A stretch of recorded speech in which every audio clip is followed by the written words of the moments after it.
So yan mga bossing, nalinis ko na to. So wala na dyan yung dalawa kong aquarium na malaki. Kasi magpapalit tayo ng aquarium. So gusto ko kasi yung malaki na. Isang aquarium na lang. So antayin na lang natin kasi napagawa ko na siya nung nakaraan pa. So antayin na lang natin kung gaano siya kaganda. Kasi marami akong pinalagay sa kanya. Simple lang naman mga bossing. Pero tara, antayin na natin. So yan mga bossing, nalinis ko na to. So wala na dyan yung dalawa kong aquarium na malaki. Kasi magpapalit tayo ng aquarium. So gusto ko kasi yung malaki na. Isang aquarium na lang. So antayin na lang natin kasi napagawa ko na siya nung nakaraan pa.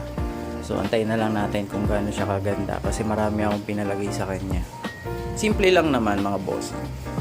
Pero tara, antayin na natin. So yan mga bossing, nalinis ko na to. So wala na dyan yung dalawa kong aquarium na malaki. Kasi magpapalit tayo ng aquarium. So gusto ko kasi yung malaki na. Isang aquarium na lang. So antayin na lang natin kasi napagawa ko na siya nung nakaraan pa. So antayin na lang natin kung gaano siya kaganda. Kasi marami akong pinalagay sa kanya. Simple lang naman mga bossing. Pero tara, antayin na natin.